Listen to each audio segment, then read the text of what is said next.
Hello everyone, কেমন আছেন আপনারা? আশা করছি ভালো আছেন। আপনাদের জন্য আবারও একটি হরর মুভি নিয়ে হাজির হলাম। মুভির শুরুতেই আমরা জেসি নামের একটি মেয়েকে দেখতে পাই, যেই কিনা একজন নানকে তার বোনের বিষয়ে বলছিল। সে বলছিল আমার বোন উল্টাপাল্টা আচরণ করছে। তখন নান জিজ্ঞাসা করে এটা কি সে আগে করতো নাকি নতুন শুরু হয়েছে। তখন জেসি বলে আমরা যখন থেকে এই বাসায় এসেছি তখন থেকে ঘটনাগুলো শুরু হয়। এর আগে আমার বোন জেনি অনেক ভালো ছিল, আমরা অনেক ভালোভাবেই আমাদের জীবনযাপন করছিলাম। তখন নান তাকে বলে আচ্ছা এই বিষয়গুলো আমাকে একটু তদন্ত করে দেখতে হবে, তারপরই আমি বলতে পারবো ঘটনা কী। সিন চলে যায় ফ্ল্যাশব্যাকে। চুল পড়া আমাদের নিত্যদিনের সমস্যা। এটা শুধু আমার আপনার নয়, মোটামুটি সবারই বলতে পারেন। তবে বিভিন্ন কারণে চুল পড়ে থাকে। চুল পড়ার সমাধান আমরা সবাই খুঁজি। তবে আমি বলবো আমার এই এসপি হেয়ার অয়েলটা আপনারা একবার ইউজ করে দেখতে পারেন। এটা খুবই বিশ্বস্ত। যেহেতু আপনারা আমাকে বিশ্বাস করেন তাহলে আমার এই হেয়ার অয়েলটি একবার ইউজ করে দেখতে পারেন। আমি আপনাদেরকে বলবো আগে এই হেয়ার অয়েলটি ব্যবহার করুন, তারপর না হয় আমার কথায় বিশ্বাস করবেন। একবার হলেও ব্যবহার করে দেখুন, অনেক সাশ্রয়ী। আমি আপনাদের জন্য 200 মিলি হেয়ার অয়েল মাত্র 360 টাকা দিয়েই দিচ্ছি। আপনারা চাইলে এই হেয়ার অয়েলটি অর্ডার করতে পারবেন spshop.com থেকে। ডেসক্রিপশনে লিংক দেওয়া থাকবে, আপনারা চাইলে অর্ডার করে নিন। এদিকে আমরা মিথুন নামের একটি ছেলেকে দেখতে পাই, যে কিনা একজন মুভি মেকার ছিল। এতদিন যাবৎ চেষ্টা করার পর সে একটি হরর মুভির কাজ পেয়েছে। এদিকে আমরা জেনিকে দেখতে পাই, যে কিনা স্টোরি রাইটার ছিল। সে হরর স্টোরি লিখতে অনেক বেশি পছন্দ করত, আর তারা দুইজন মিলেই মুভি তৈরি করবে। এখানে আমরা জানতে পারি জেসি আর জেনি দুই বোন, তাদের বাবা মা নেই। জেনি জেসির কাছেই বড় হয়েছে। মিথুন আর জেসি মিলে একটি নিরিবিলি পরিবেশে বাসা করছিল। বিনোদ নামের একটি লোক তাদেরকে বাসাটি খুঁজে দেয়। তারা নিরিবিলি একটি পরিবেশ খুঁজছিল, যেখানে জেনি তার মনের মতো স্টোরি লিখতে পারবে।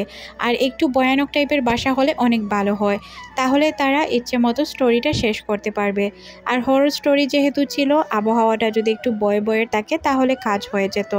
জেনি আর জেসি অনাথ ছিল। হুট করে তাদের দেখা হয়ে যায় মিথুনের সাথে, আর জেসির আর মিথুনের মধ্যে বিয়েও হয়ে যায়। আর মিথুন জেসিকে নিজের বোনের মতোই দেখত। পরদিন সকালে তারা ওই বাসায় চলে আসে। বিনোদ নামের লোকটি তাদেরকে চাবি দিয়ে বলে যে তোমরা সাবধানে থেকো, আর এই বাসাটি তোমাদের জন্য পারফেক্ট হবে, কারণ জায়গাটি অনেক নিরিবিলি। প্রয়োজন হলে আমাদের ডাকতে পারো। বাসাটির ভিতরে ঢোকার পর জেসি বুঝতে পারে বাসাটি আসলেই অনেক সুন্দর। তাছাড়াও বাসাটির পরিবেশ অনেক ভালো। এতে মনে হচ্ছিল না এখানে খারাপ কোনো ঘটনা ঘটতে পারে। রাতের বেলায় বিনোদ তাদের সাথে দেখা করতে আসে। তখন তারা জিজ্ঞাসা করে এই বাসায় আগে কে ছিল। জেনি বিনোদকে এই প্রশ্নটি করে। বিনোদ বলে এই বিষয়ে না জানাই ভালো। তবে জেনি তাকে জোর করতে শুরু করে, বলে ভাইয়া আমি স্টোরিটা জানতে চাই। তখন সে বলতে শুরু করে লোকমুখে শোনা আছে, যখন ইংরেজরা আমাদের দেশে রাজত্ব করত, উইলিয়াম নামের একটি ছেলে এই বাসায় তার ফ্যামিলির সাথে থাকতো। উইলিয়াম ছিল একটু ভিন্ন ধর্মী। সে তার বাসায় পুরাতন একটি বক্স খুঁজে পায়। বক্সের মধ্যে কালো জাদুর কিছু জিনিসপত্র আর সাথে কিছু বই ছিল। এই বইগুলোর প্রতি তার কিছুটা আকর্ষণ জাগে, তাই সে সবসময় বইগুলো পড়তে শুরু করে। আর ওই বক্স খোলার পর থেকেই সে অসুস্থ হতে থাকে। তার বাবা অনেক ডাক্তার দেখায়, তারপরও কোনো কাজ হয় না। সে কখনো নিজেকে শেষ করার চেষ্টা করতো, কখনো ফ্যামিলিকে। এক পর্যায়ে সে নিজেকে শেষই করে ফেলে। এরপর তাদের ফ্যামিলি এখান থেকে চলে যায়। তারপর আমার বন্ধু এই বাসাটিকে কেনে। বাসাটি কেনার পর সে রং করিয়ে এখন আমি তোমাদেরকে ভাড়া দিলাম। এছাড়াও এই স্টোরির সততা কতটুকু এটা আমরা কেউই জানি না। জেনির স্টোরিটা অনেক ভালো লাগে। সে মনে মনে ভাবে এই স্টোরির উপর সে মুভি তৈরি করবে। তার মুভিতে এই স্টোরি লাগালে হয়তো তার মুভি আরও বেশি হিট হবে। তাই সে এই স্টোরি লিখতে বসে পড়ে। স্টোরি যখন সে মিথুনকে দেখায়, মিথুন বলে তুমি এই বক্সটি সম্পর্কে একটু বেশি লিখলে হয়তো ভালো হতো। তুমি এই ঘটনাকে যদি একটু সুন্দরভাবে এক্সপ্লেন করতে পারো তাহলে মুভি অনেক হিট হবে। তখন সে বলে আচ্ছা আমি এটা চেষ্টা করব। এখানে আমরা জেনিকে দেখতে পাই, তার মনে বারবার এটাই আসছিল, যদি ওই বক্সটি পেয়ে যেতাম তাহলে অনেক ভালো হতো। এই পুরো মুভিটাই আমি শেষ করতে পারতাম, আর পুরো মুভিটা শেষ করলে আমার অনেক লাভ হতো। তাই সে খুঁজতে শুরু করে ওই বক্সটি। সে চলে যায় স্টোর রুমে যাওয়ার পর সে টর্চ দিয়ে বক্সটি খুঁজতে শুরু করে। এক পর্যায়ে সে বক্সটি পেয়েও যায়। বক্সের সাথে চাবি রাখা ছিল। বক্সটি খুঁজে পেয়ে সে তো মহা খুশি। যেমন এখানে মেঘ না নাচাইতেই বৃষ্টি চলে এসেছিল। জেনি বক্সটি নিয়ে তার রুমে যায়। বক্সটি খোলার পর সে কিছু জিনিসপত্র পায়। এখানে কালো জাদুর একটি পুতুল ছিল, একটি লিকুইডের বোতল আর একটি ছোট বই। এইগুলো কি জিনিস বা কি এইসব কিছুই সে বুঝতে পারে না। হাত থেকে পড়ে তার এই বোতলটি ভেঙে যায়। বোতলটি ভাঙার পরই সাথে সাথে দরজা বন্ধ হয়ে যায়। এখানে সে বুঝতে পারে না দরজাটি কে বন্ধ করলো।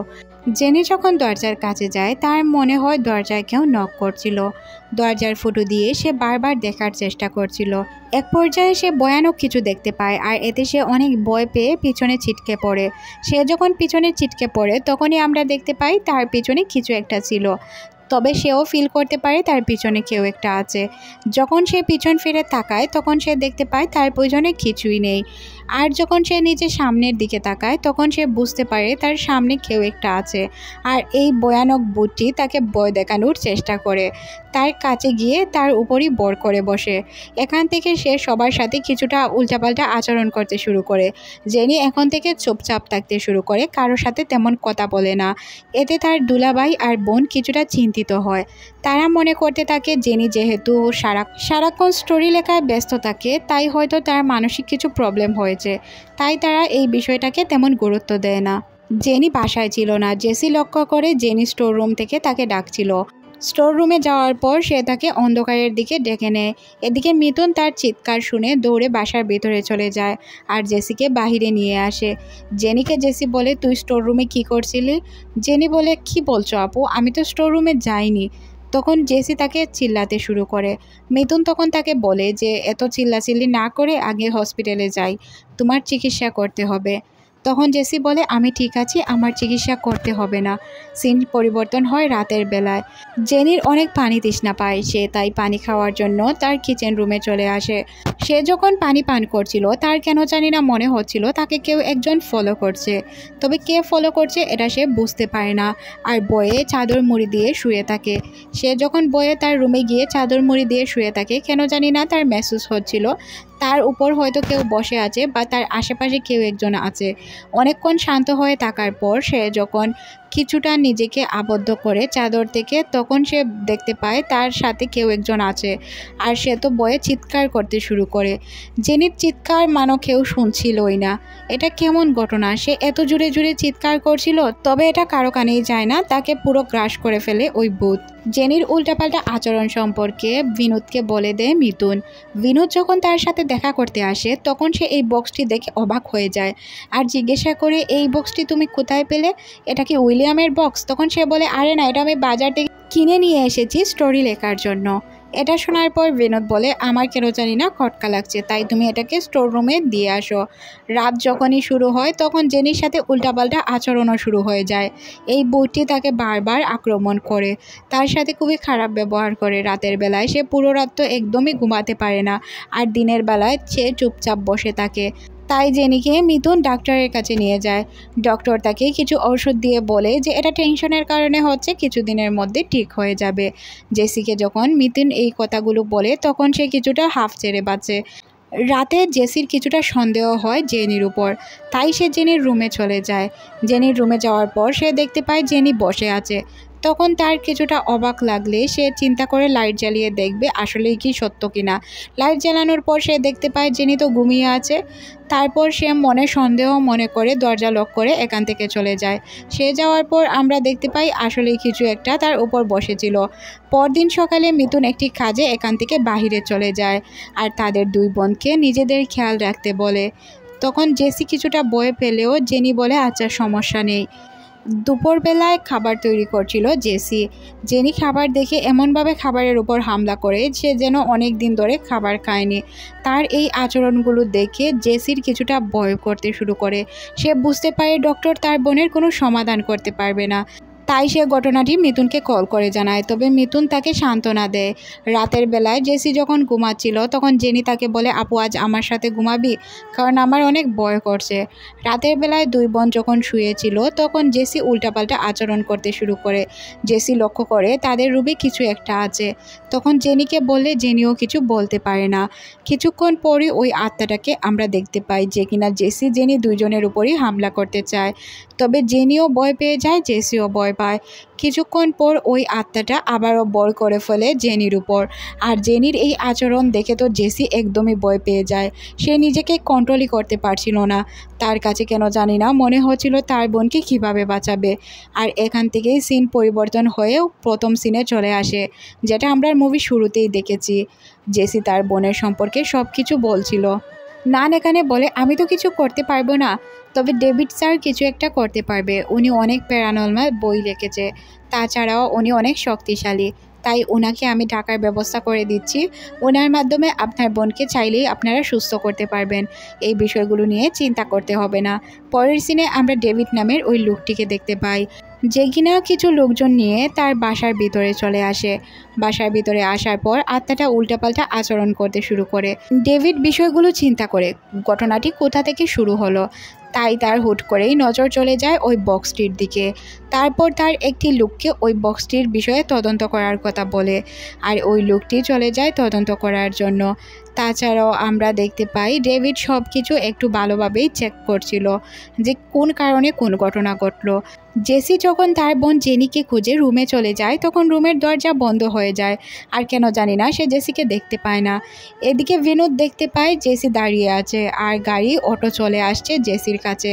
আর কেন জানি না মনে হচ্ছে জেনিকে মারার জন্যই এই গাড়িটি আসছে। তখন বিনোদ তাকে এখান থেকে সরায়, আর জেনি বেঁচে যায়। এখানে আমরা দেখতে পাই জেনি ছিল না, এটা তার মনের ভুল ছিল বা কোনো একটি ঘটনা ছিল। এদিকে ওই মেয়েটিকে দেখানো হয় যে কিনা বক্সের পরীক্ষা করছিল। সে দেখতে পায় জেনির গলায় দড়ি দিয়ে মারা যাচ্ছে। বিষয়টা দেখার পর সে নিজেই অনেক ভয় পেয়ে যায়, কারণ এমন ঘটনা কারো সামনে ঘটলে সে তো ভয় পাবেই। এদিকে আমরা জেসিকে দেখতে পাই, যে কিনা দেখতে পাই জেনি নিজেকে মারার চেষ্টা করছে, তাও আবার ছুরি দিয়ে আঘাত করে। এখানে আমরা বুঝতে পারি ওই আত্মাটি জেনিকে মারার চেষ্টা করছে, তাই যে লোকটি জেনিকে দেখতে পাচ্ছিল তার মরার দৃশ্যই দেখতে পায়। এই জন্য তারা বুঝতে পারে যে এটা তাকে হয়তো মারার চেষ্টা করছে। ডেভিড বলে যে এই বক্সটির নাম ডেবক বক্স। এটা সর্বপ্রথম ইসরায়েলিরা ব্যবহার করা শুরু করে।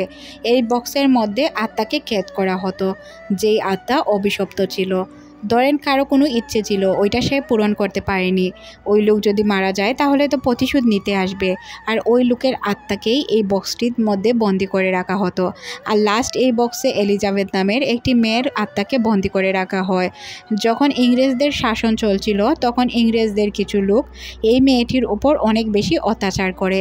মেয়েটি অনেকবার চেষ্টা করে নিজেকে শেষ করে দেওয়ার, তবে সে কোনোভাবেই নিজেকে শেষ করতে পারে না। আর এই লোকেদের অত্যাচার সহ্য না করতে পেরে সে এক পর্যায়ে মারা যায়। সে মারা যাওয়ার পর আবারও ফিরে আসে, আর এই লোকগুলোকে শেষ করার অনেক চেষ্টা করে। লোকগুলো যখন বুঝতে পারে যে তারা আর বাঁচতে পারবে না, তখন তারা এই বিষয়গুলোর সাহায্য নেয়। তারপর সে তাকে এই বক্সে বন্দি করে রাখে, আর এমন একটি জায়গায় ফেলে দেয় যাতে তারা আর তাকে ফিরে না পেতে পারে। কিন্তু কিছু বছর আগে উইলিয়ামের হাতে এই বক্সটি লেগে যায়, আর উইলিয়াম নিজেকে শেষ করে ফেলে। এখানে যেহেতু সে আত্মহত্যার চেষ্টা করেছিল, তাই সে যার ভিতরেই তাকে আত্মহত্যা করার চেষ্টা করে। আর এখন যেহেতু জেনির ভিতরে আছে, 6 দিনের মধ্যে সে হয়তো জেনিকে শেষ করে ফেলবে। আর যদি তারা 6 দিনের মধ্যে সব কিছু ডিসমিস করতে পারে বা আত্মাটিকে তার ভিতর থেকে বের করতে পারে, তাহলে হয়তো জেনিকে বাঁচানো সম্ভব। আর যদি এটা না করা হয়, তাহলে কোনোভাবেই জেনিকে বাঁচানো সম্ভব হবে না। আজকে ছিল 6 নাম্বার দিন, তাই তাদের যা করার আজকের ভিতরেই করতে হবে। ডেভিড বিশ্বাস করে সে তাকে বাঁচাতে পারবে, কারণ সে খুব ভালোভাবেই জানে যে সে যদি ঠিকঠাকভাবে কাজ করে তাহলে জেনি বেঁচে যাবে। তাই তারা তাদের রিহার্সেলগুলো শুরু করে দেয়। তবে এলিজাবেথের আত্মা কিছুটা চেতে যায়, সে কোনোভাবেই তার পিছু ছাড়তে চায় না, বারবার শুধু তাকে মারার চেষ্টা করে। তবে ডেভিড অনেক চেষ্টা করে তার আত্মাটিকে বাহিরে বের করার। এক পর্যায়ে সে চেষ্টা করতে করতে তার আত্মাটি বাহিরে বের করে ফেলে। এখানে সবাই অনেক বেশি খুশি ছিল, কারণ তারা সবাই মনে করছিল জেনি এখন সেফ। আত্মাটি যেহেতু চলে গিয়েছে, তার মানে জেনি তো অলরেডি সেফ। কিন্তু কাহিনী হচ্ছে, ডেভিডের কেন জানি না মনে হচ্ছিল এটা এত সহজে তার ভিতর থেকে যাবে না, তার পিছু ছাড়বে না এই আত্মাটি। তাই সে কিছুটা মুখ গম্ভীর করে বসে থাকে। যেমনটা ডেভিডের চিন্তাধারা ছিল, ঠিক তেমনটাই ঘটে। জেসি জেনি তারা যখন তাদের বাসায় যায়, তখন জেসি লক্ষ্য করে জেনি একদমই নর্মাল নেই। হুট করে সে দেখতে পায় জেসি উল্টাপাল্টা আচরণ করছে, আর ওই মেয়েটির আত্মা ছিল জেসির মধ্যে। এই ভয়ানক সিনের মাধ্যমে মুভিটি শেষ করে দেওয়া হয়। মুভিটি আপনাদের কাছে কেমন লেগেছে অবশ্যই কমেন্ট করে জানাবেন। ততক্ষণ পর্যন্ত ভালো থাকুন। আল্লাহ হাফেজ। দেখা হবে পরবর্তী নতুন কোনো ভিডিও।